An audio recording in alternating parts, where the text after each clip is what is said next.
I thought I was here to photograph a rainforest.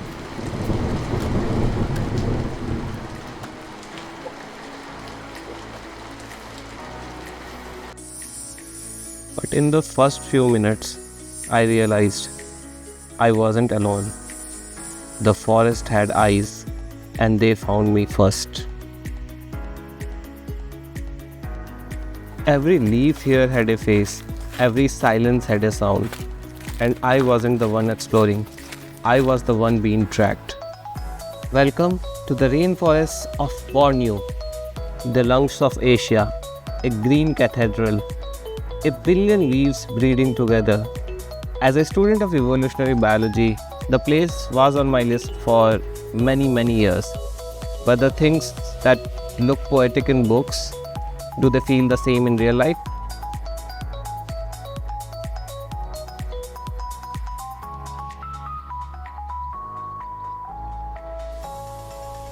Are these rainforests going to welcome me or eat me out alive?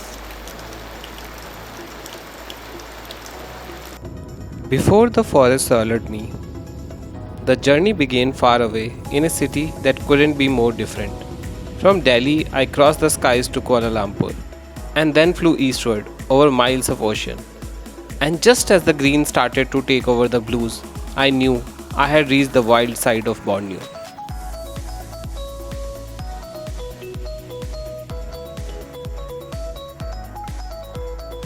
Kuching, warm, laid back, smells of rain and sambar. It's the kind of place that pretends it's a small town until you realize it has at least four kinds of laksa. My introduction to Borneo wasn't wildlife, it was biryani on a banana leaf and some of the best cheese naan I have had outside of Delhi. But more than food, coffee was the real currency here because most of the wildlife shows up after the sun clocks out. And our host for exploring these dark forests was Bruce, herpetologist, Nikon fan, and possibly part snake himself, proud of his place and waiting for us to find out the numerous species hiding within. But more than anything, the guy was obsessed with spiders. Hey Bruce, how many spiders you found and pictured till now? 300 over. All over Borneo or Sarawak? All over Sarawak. Have you discovered any new species? Discover at least 13 new species. If you thought walking in the rainforest in dead of a night would be easy, it isn't. Try clicking a frog the size of your fingernail without letting your cone light spook it into oblivion. But in Borneo, hard work rarely goes unrewarded. One minute you are crawling through leech-ridden muck, the next you are face to face with a sunbeam snake, its scales glinting like polished metal.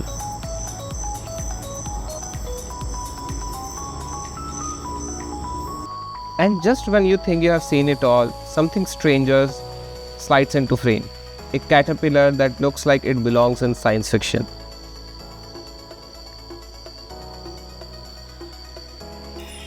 Frogs hiding in leaves, one so tiny it barely registers until it blinks.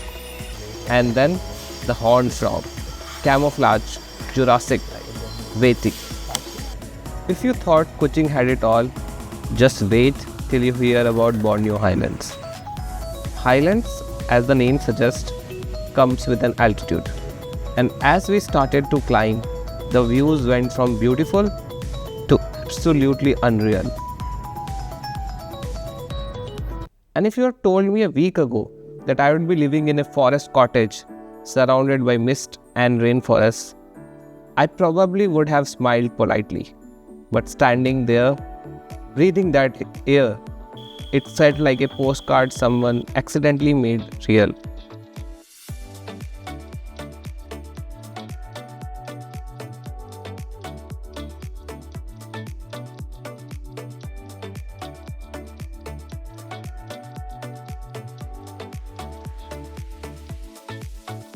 And then we settled into the little green heaven of our own. Bruce and Juliana started dinner prep, good for us. In addition to being fantastic herpers and photographers, they also happen to be amazing cooks.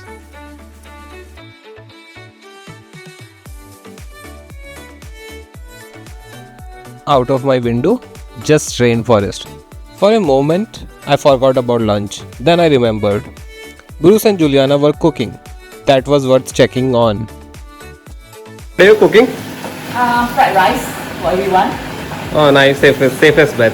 Thank you.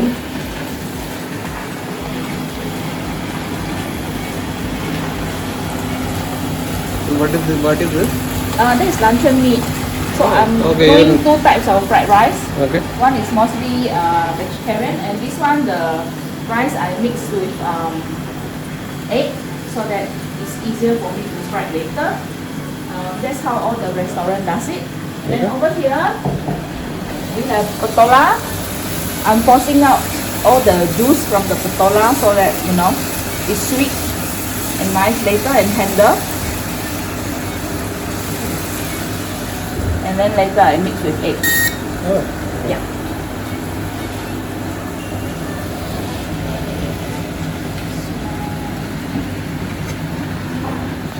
That night, a dinner to remember, surrounded by million-year-old rainforest, but the night was far from over.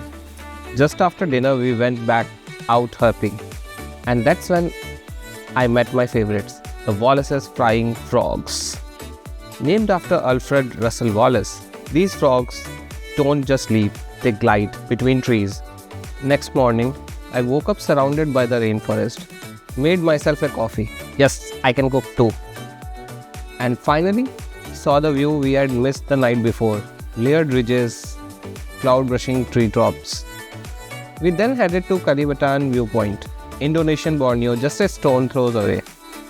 The mist, the morning fog, it felt like forest was still dreaming.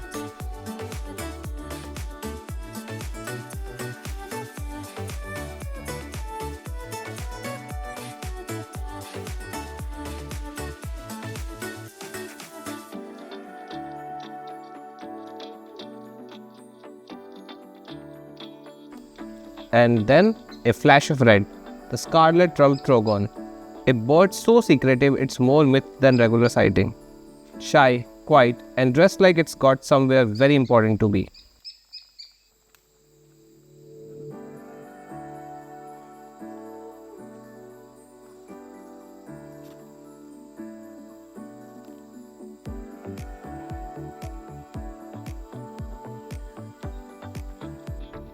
Moments later, the blue-throated bee-eater, mid-air insect assassin with palette straight out of Photoshop. Eventually, we headed back down towards Kuching, but I have had one piece of unfinished business left. The famous Sarawak laksa. Rich, spicy, aromatic. Everyone said that you haven't really visited Kuching unless you have tried it. And I went to famous Carpenter Street, oldest street of Kuching, to try that.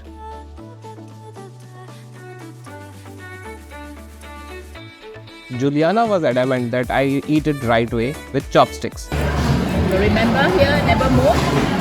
This is a movement. Okay, the top here cannot meet.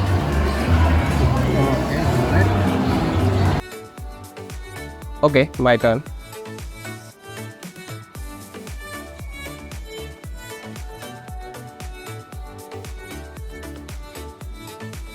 Not bad for the first timer, right? What can I say? I am a fast learner.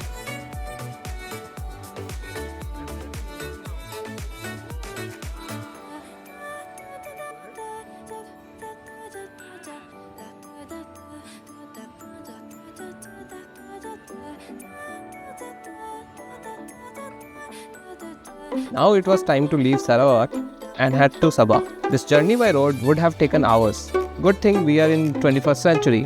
A couple of flights later, first to Kota Kinabalu and then to Sandakan, we were in the void again. Our new guide Robert had one clear mission here: find the famous five of the Kinabatangan river. Robert, what are the big fives you mentioned? We find with crocodiles, Okay. orangutan, Borneo pygmy elephants, proboscis monkey, and the rhinoceros hornbill. So if you can complete them, you need to find them in Kinabatangan, the river. If Borneo Highlands were the green gateway to heaven, then the Kinabatangan river was the kingdom itself. Just the views were enough to make me want to stay forever. If you've seen Anaconda Blood Hunt, their jungle looks like it was filmed here. Twisted brown water, dense canopy, bird bursting out of trees. Of course, no anacondas in Borneo, but the drama, that's real. So this is going to be my stay for next 3 days. Hoping to see that big five Robert talked about. But would be very happy if I see orangutan in wild. It's very rare, they're very shy. But we have 3 days, so hope for the best. The room, a wooden platform on stilts, rainforest on either sides, and a puddle of river practically underneath me. Of course, the mosquitoes were probably planning their own welcome party, but right then I was so happy. This was home.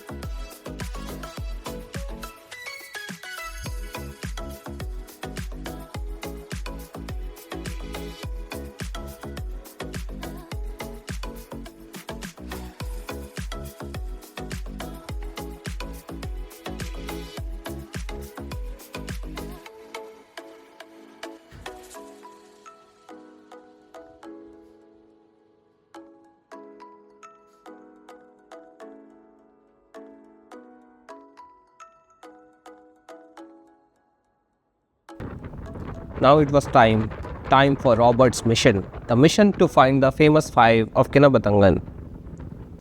First up, the proboscis monkey.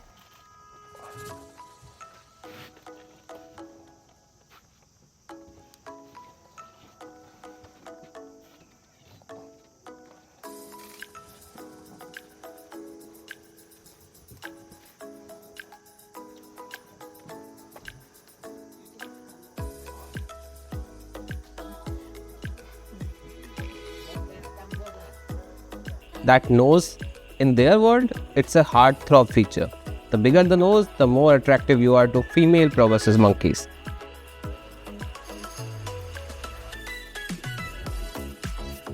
Let's just say this guy looked pretty famous.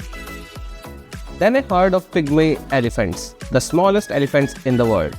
Catching them in the wild was something I had dreamt of. And suddenly, there they were.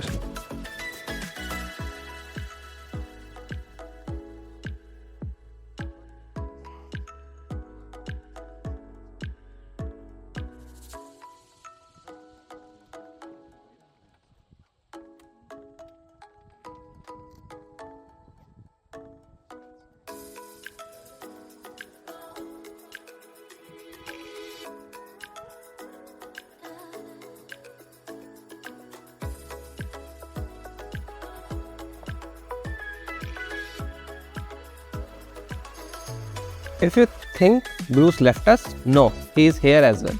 And how could you think that we have come to these dense forests and he will not take us for a night hunt? This is Sabah and the jungle doesn't sleep quietly. One of our special appearances, the banded palm civet, like Rainforest's very own Mr. Fantastic. See how far it stretches along the branch? Then came its cousin, the small-toothed palm civet. We found it mid-snack, chewing through these beautiful green fruits. But it's not a strict vegetarian. Insects are a casual side dish.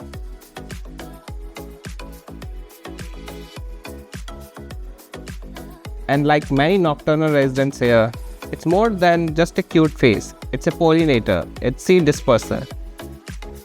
A living proof that in the rainforest, everything is connected.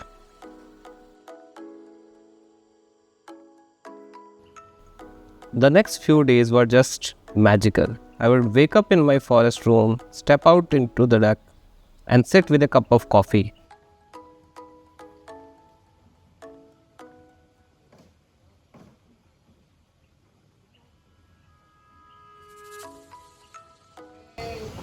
Morning. The Kinabatangan river gliding past like a dream.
Birds were everywhere, especially in the golden hours of morning and dusk.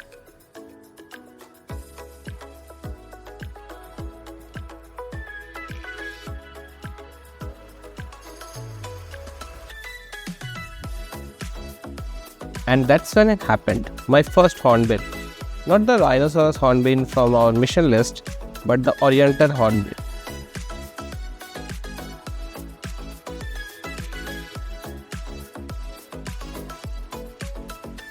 And of course, the proboscis monkeys, ever watchful, ever judging.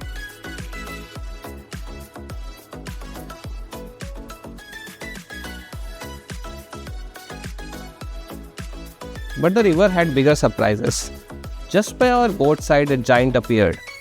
If you have ever wondered what it might have felt like to live with dinosaurs, to be prey, not predator, just look at the crocodiles. You will understand real quick. On my last evening boat ride, something unprecedented happened. It rained. In the rainforest. Yeah, I can get the irony.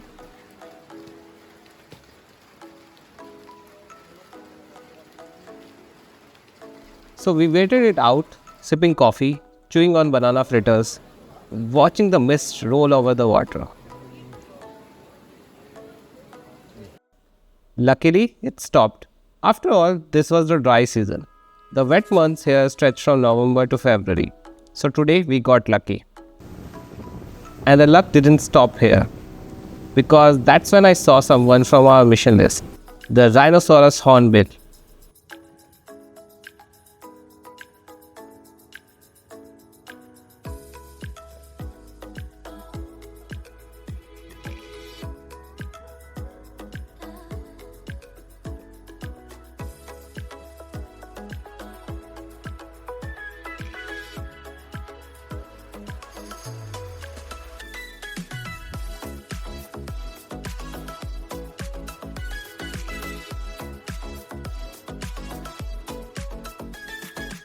Mannered like royalty, a bird absolutely worth the wait.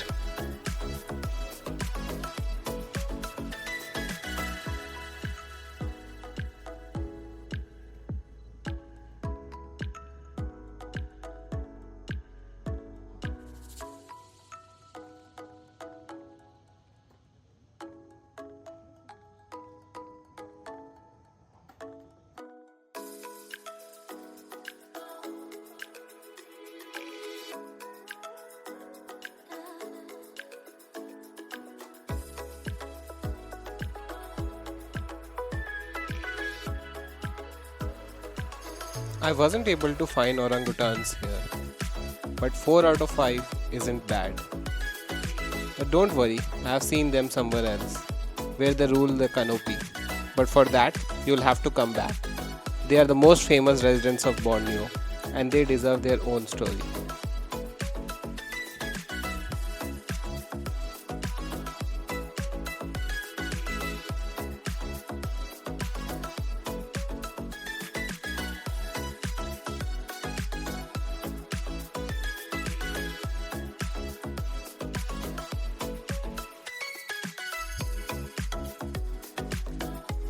Rainforests.